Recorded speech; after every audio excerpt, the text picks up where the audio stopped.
Morning class, I'm Will Kemp from Will Kemp Art School, and in this lesson we're going to do a Monet style impressionistic painting. We're going to use brighter colours than we've done in the past so you can really get to grips with how Monet painted. Very quickly, very impressionistic, with acrylics. It's a really simple exercise. All you've got to do is click the link below. You can download the image direct from my website to paint along at home. All the colours are listed there, the brushes that I use. Really hope you enjoy this lesson. Let's get started. So this is part one in this very impressionistic landscape lesson showing you how to paint in a style similar to how Monet painted. So the first thing that we've got is a colour ground. A colour ground is just when you've painted over the initial white or the initial raw canvas, just so you've got a colour to work on top of rather than just painting on top of white. This will help you a great deal because it'll be easier to judge the different tones, the lightness and darkness between objects. And because of the image that we're using, it's got quite nice bright colours underneath. Any little gaps that we leave, this colour will shine through. This is a yellow ochre underpainting. Monet used a variety of different underpaintings. His were probably a little bit more muted than this one, but for this particular scene, I felt that the yellow ochre with its nice warm colour is going to work perfectly for us. Now what I'm going to do is just put out the colours that we're going to be using for this painting.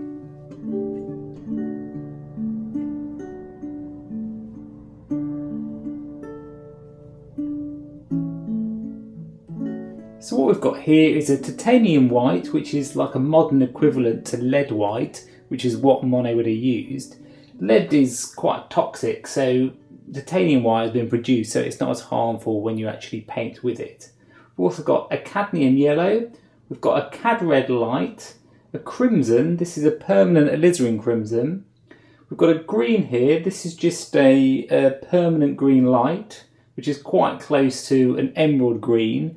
Again, the original painting that Monet would have used, the original colours, aren't used anymore. So often you'll find that paint manufacturers make a version of those paints, and these are often labelled with the word hue. I'll just show you here on this paint. It says cobalt violet hue. The hue denotes that the paint is made up of a mixture of other pigments to create something very, very close to an original cobalt violet colour. I've also got a cobalt blue, an ultramarine blue, and the cobalt violet. So this demonstration is using acrylics. So acrylics will dry a lot quicker than oils, which is what Monet used when he did his paintings. But it will still give you an idea of some of the techniques that you can use and how you can mix the colours to get that nice impressionistic feel into your paintings. Because he often painted outdoors and sketched initially for his paintings, I'm going to show you how to approach it quite quickly. So what you do is you block in the actual painting you're working on. We're just trying to cover over this just to give our eyes an idea of the different parts of the painting. So I'm just going to dilute the brush just with a bit of water. So the brush I'm using is just a hog brush. This is from Jackson's Art in the UK. So to start with, I'm just going to wash in the sky just with the cobalt blue.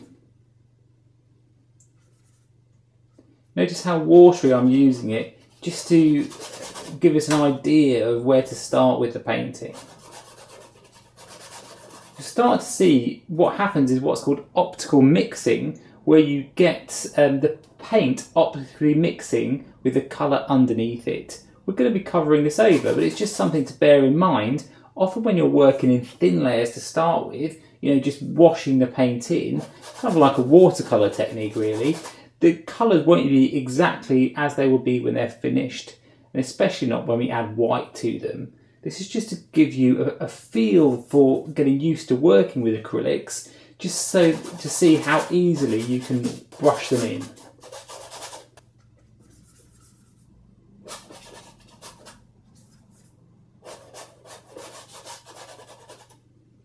As it gets a bit lighter towards the base, I'm just going to add a touch of the white.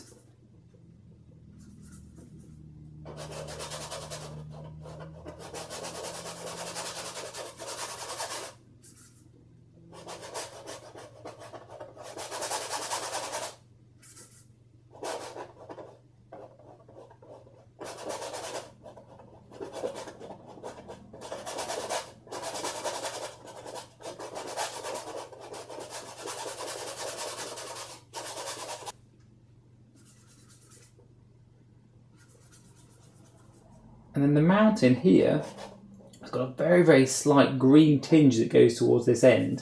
So we're just going to start with the cobalt blue to start with.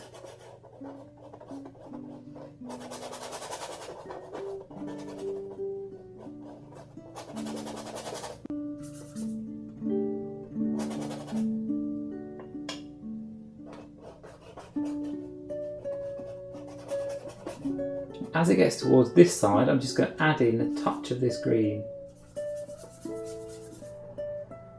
So it goes towards this lovely kind of turquoisey colour.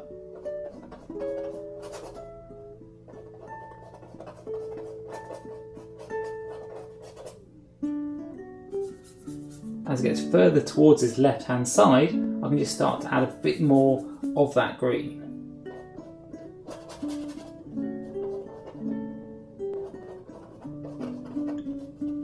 So you're not worried if it goes over the edges or if it looks a bit wrong to start with. This is just the first layer, the first time we're just kind of blocking in the painting, just to get a feel for how everything's going to work together. What you'll find when you're painting is when you just mix a fresh colour and you paint it on an area of your picture, what's very handy then to do is to scan the rest of the image just to see if there's any elements of that colour anywhere else in the picture.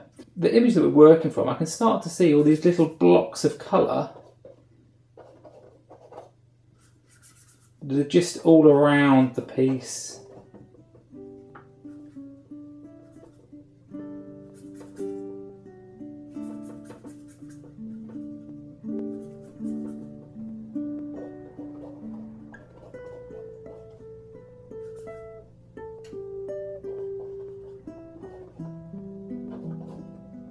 And what this helps to do is bring the viewer's eye around the whole painting, and you start to get a feeling that you haven't just got the sky in the foreground, but the whole painting is all working together as one.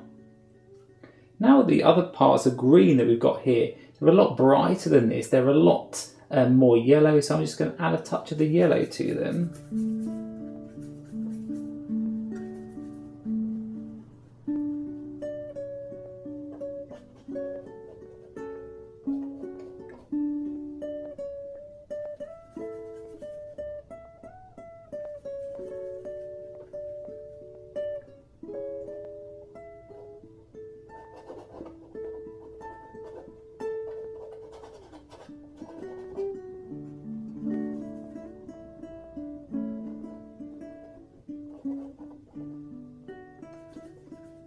And again with this green, we can just work on top of those other greens we've already put down in the painting.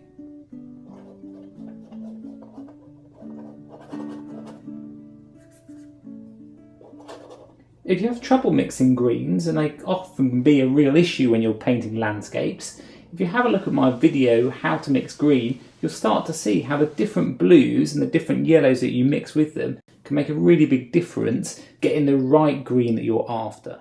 So click above to subscribe so you don't lose out on the next episode where we start to introduce some warmer colours to the painting.